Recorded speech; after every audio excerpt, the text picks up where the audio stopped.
Vamos para mais um papo terapêutico?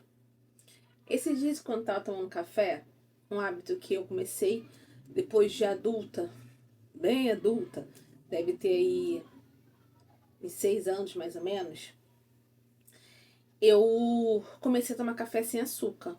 Eu não tomo café com açúcar, embora eu ame doce. E não é porque eu sou super esforçada e fitness, não. Eu não gosto, porque minha primeira experiência com café foi um café sem açúcar. Um café em grão sem açúcar. Calma que eu vou chegar o ponto que eu quero. E as pessoas ficam surpresas quando eu falo que eu não tomo café com açúcar. Falam, eu queria ter se eu fosse de vontade. Eu tento explicar, mas enfim. Qual é o ponto que eu quero chegar? A minha experiência foi essa. Então, eu não gosto do café com açúcar. Para mim é desagradável o sabor do café com açúcar. Porque eu experimentei o café sem açúcar. Um café em grão, enfim. E aí, eu fiquei refletindo muito sobre a nossa vida. Quantas vezes a gente experimenta coisas ruins na vida e a gente simplesmente acostuma com isso? A gente acostuma, porque é o que é o que a gente experimentou. Eu tenho uma amiga minha que ela fala assim: eu não quero provar um negócio que eu não vou ter acesso todos os dias, porque depois eu não vou ter acesso e minha palavra vai mudar. E isso é engraçado, porque isso acontece também no lado emocional. Só que aí o negócio é um pouco mais embaixo. Eu vou explicar para vocês o rolê dessa história toda, da nossa conversa, da nossa prosa de hoje. Muitas das vezes a gente permanece em relacionamentos, em relações, em emprego, em situações que são péssimas. A gente sente que é ruim. Incomoda, não é gostoso, é ruim. Só que você sabe lidar, sabe? Você simplesmente aprendeu a lidar. E aí passa a ser conhecido. As pessoas falam muito sobre conforto, né? Que a zona de conforto, não sei o quê. Porque não é confortável, é desconfortável, é ruim. Mas não é algo surpreendente, não assusta, porque eu sei exatamente o passo a passo daquilo ali. É como se eu soubesse o roteiro. Então, se eu sei o roteiro, mesmo sendo bem ruim, eu sei o que vai acontecer. Então, é como se fosse uma falsa sensação de segurança. E aí eu permaneço naquilo. Porque foi minha primeira experiência. Eu experimentei aquilo. E aí repeti, como no meu caso, o café. Eu repeti várias vezes o café sem açúcar. E pra mim é confortável. No sentido de eu sei o que esperar daquele café. Eu sei o que aquele café vai me proporcionar. Então, tá tranquilo pra mim a questão do café sem açúcar. Diferente das pessoas que tomaram a vida inteira com açúcar e acham horroroso o sabor, enfim. E o que eu faço para mudar isso? Eu tô numa situação que eu sei que me faz mal, eu sei que é ruim, talvez não tenha a total ciência, mas provavelmente eu vivenciei algo muito similar no quesito sensação e sentimento e significado na minha infância, e agora eu acabo entrando em situações que me faz sentir da mesma forma. E normalmente eu não sei muito lidar com isso. Eu não sei muito o que fazer. Então, como que eu saio desse tipo de situação? O primeiro passo é reconhecer, é compreender a razão que me leva a permanecer nesses lugares ou repetir esses relacionamentos. Sabe aquela coisa do muda ali o ator, mas o personagem é o mesmo. Isso pode ser um patrão, um amigo, amiga, um namorado, enfim. O que eu faço? Reconheci, compreendi. Eu permaneço nessa situação porque eu sei lidar com isso. Eu sei lidar com caos. Eu sei lidar com piadas pejorativas. Eu sei lidar com desprezo, com abandono. Eu sei lidar.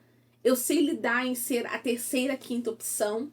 Então, pra mim, mesmo sendo ruim, tá meio que tudo bem eu continuar, né, nisso aqui.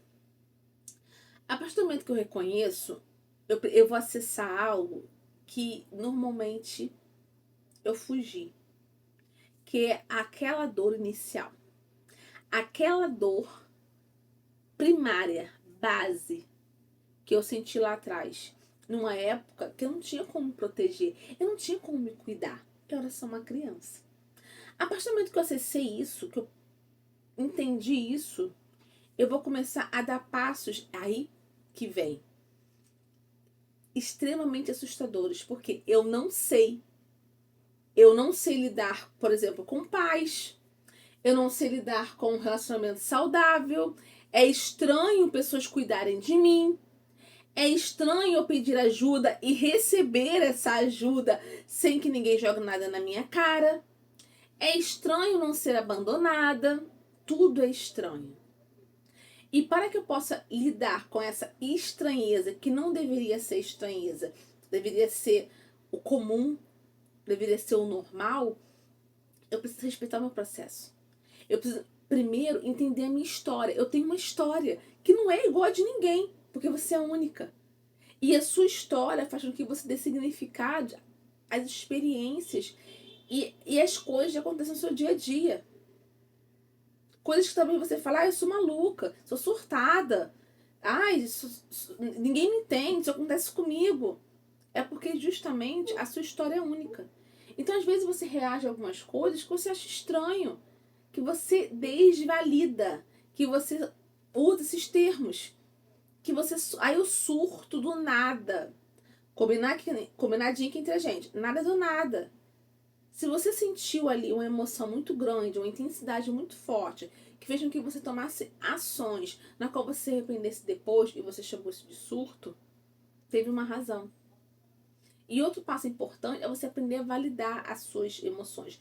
Não é passar pano para ações prejudiciais, algo que te fez mal, foi mal por outro. Não é sobre isso. Você vai reconhecer sim sua parcela de responsabilidade. Porém, você vai acolher e validar o que você sentiu, coisa que provavelmente nunca foi feito. Provavelmente as pessoas sempre diminuíram o que você sentia e você aprendeu a fazer isso por você. Você aprendeu a ter esse diálogo interno. Palhaçada, frescura, que você é maluca, tá surtada, nada a ver, e assim por diante. Como que eu acolho as minhas emoções? Primeiro, observando esse diálogo interno. O que eu falo para mim mesma quando isso acontece? Como eu me trato? Quais são as ações que eu tomo? São ações que depois eu me sinto mal, suja, errada de uma forma bem pejorativa, sabe? Quando você se sente a pior pessoa do mundo. E aí eu fico repetindo essas ações. E aí pode ser qualquer coisa, por exemplo, pode ser às vezes um vício, um excesso, uma ação para estragar algo que estava sendo positivo. Que as pessoas falam, você está se sabotando. Seus sabotadores. Pode ser qualquer coisa. Observa isso. E aí, anota. Mesmo que não seja um hábito seu, passa a anotar. Porque quando você anota, você amplia a sua percepção. E você passa a conhecer a pessoa mais importante na sua vida, que é você. Mas não é egoísmo pensar assim? Não. Porque se eu não me considerar uma pessoa importante na minha própria vida, como que eu vou viver? Como que eu vou cuidar de mim da maneira que deve ser?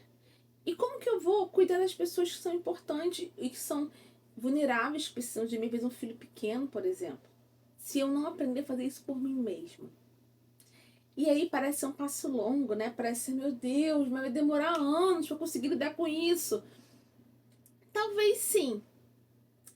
Mas não anos para lidar com isso. Talvez momentos e etapas para ir tirando as camadinhas necessárias para atingir ali o fundo, que realmente o ponto principal. E talvez esse ponto principal não chegue, você esteja sempre se reconstruindo e tá tudo certo, porque essa é a graça de ser um ser humano. Eu posso estar aprendendo e me reconstruindo o tempo todo.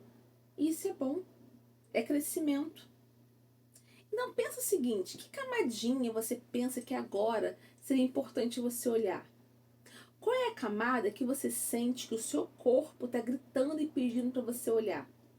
Que passo você precisa dar hoje, nesse exato momento, para que comece a gerar esse olhar carinhoso, gentil para si mesmo e para a sua história? e que parte da sua história você está simplesmente ignorando, fingindo que ela não existe, ela precisa ser vista para que outras páginas da sua história, da sua vida, sejam reescrita sem ser como só uma repetição de páginas do passado. E que palavra você sente que você não precisa mais falar para si mesma? E que palavra nova você quer falar para si mesma de outros desafios? Pense cada pontinho desse. Esses são passos importantes para o início da sua jornada, da sua história.